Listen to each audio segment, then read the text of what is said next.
Shahnoza Sharipova, qarang, yana savolim bor edi. Bir xilda erimga nisbatan shunaqa nafratim qo'zib ketadi, o'zim qo'rqib ketaman-da. Nima qilsammikin, shu erimga nisbatan nafratni so'ndirsammikin, shu odamga mehrim oshadigan bir narsa texnika o'rgatasizmi, yoki хотя бы nafratni chiqarib tashlaydigan texnika o'rgatingchi. Nafratni chiqazadigan. Endi bu bir kunda bo'lib qolmagan yavni, ya'ni yillar davomida yig'ilgan qaysidir kichkina xafagarchiliklar oxiri shunaqa nafratga kelib qoladi. Bu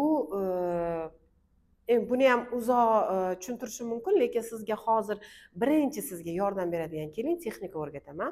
Bu texnika nafrat xati. Ya'ni sizni как раз savolingizga turmush o'rtog'ingiz bilanmi yo boshqa insonlar, bizani endi oilada ayollarda qaynona bilan kelishmovchiliklar bo'ladi, har xil vaziyat bo'ladi.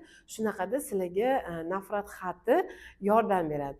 Inson tanasida qarang, mana siz borsiz, tanangiz bor. Men har doim aytaman, ong bilan, qalb bilan ishlayman, tana bilan deyman. Bu vaziyatda agar siz nafratni yig'sangiz nima bo'ladi?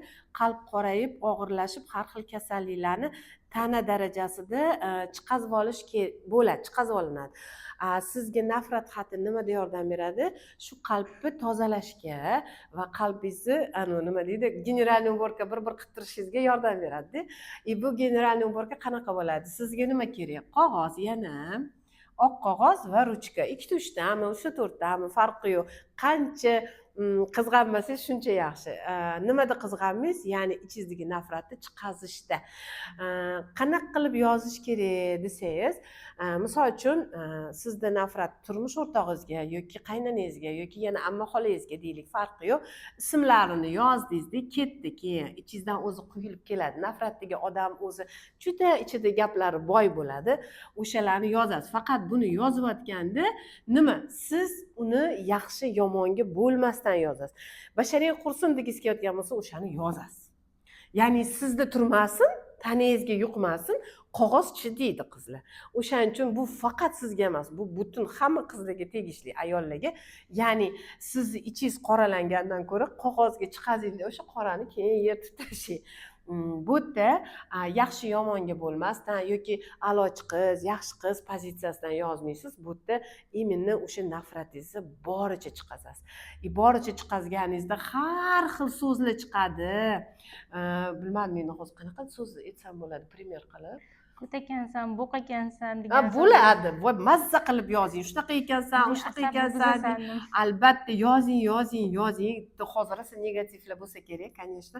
No, siz ularga qaramasdan siz mazza qilib yozasiz. Yozganingizdan keyin qizlar, bu yerda sekreti bor. Siz butun nafratingizni yog'dirdingiz, soldingiz qog'ozga, 2-qog'oz, 3-qog'oz, 5-qog'ozga chiqazing, to'ldirib tashlang. Keyin to'ldirganingizdan keyin o'zimda his keladi, bilinadi. Ichingizdan chiqdi hammasi.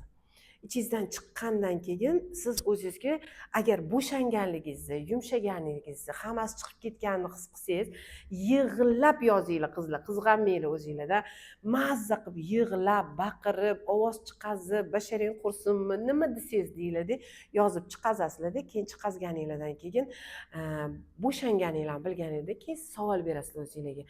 Mana shu vaziyatlar hammasi bo'lganda men nima dars oldim? Menga nima bo'ldi xayrlisi? Qanaqa xayrli ish bo'ldi mana shularning orqasidan deb o'zingizga savol berasiz. U xayrlilar shunda sizga ichingizdan chiqazib beradi o'zi. Agar bu mana shunaqa bo'lgani uchun sen mana bunaqa bo'lding, mana bu bo'lmaganda mana bunaqa bo'lmasdi deb sizni ichingizdan chiqib keladi. Ularni ham yozasiz. Men bunaqa bo'lgani uchun shunaqa bo'pti de, deysiz, Xudoga shukr deysiz. Yana yozasiz-da. Ana undan keyin siz uje xayrli taraflarini ko'rib oldingiz-ku. Uni ko'rib olganingizdan keyin endi shukronaga o'tasiz. Endi Allohim rahmat shu vaziyatlarga deysiz. Faqat o'sha rahmatga kelib olgunizcha, lekin ichingizdagini bo'shatishingiz kerak bo'ladi. Qarang, buni iloji bo'lsa yirtib tashlash kerak lechkani ko'rsatishni. yirtib yoqib xohlasangiz suvga oqizasizmi yoqasizmi u o'zingizni u fantaziyingiz. Eng kerakligi yirtib tashlang, chunki u hech kimga bag'ishlanmagan. U sizni ichingizdagi qoralikni, og'irlikni negativni chiqazib yuborish uchun. Ya'ni siz u boshqa odamga yomon bo'lsin demayapsiz, eringiz bilan urushmayapsiz, qaynonangiz bilan urushmayapsiz-da. Men sizga urishishni tavsiya qilmayapman-da, kelishib olishni nimalarnidir emas-da. Birinchi yordamingiz nafrat xatini chiqazib tashlash. Chiqazib tashlaysiz, albatta yirtib tashlaysiz, yoqib tashlaysiz va keyin dalshi davom ettirib ketasiz. Lekin oxirida Shukronaga kelib olishingiz kerak bo'ladi. Ya'ni siz nafini topib olishingiz kerak. Prosta nafrat xatini yozib olingda yirtib tashlang deyishim ham mumkin. Lekin siz uni nazaringizni neyron darajada o'zgartirishingiz uchun manfaatini topasiz va Shukronalikni yozasiz. Javob ola oldingizmi? Oldim. Shuni qilib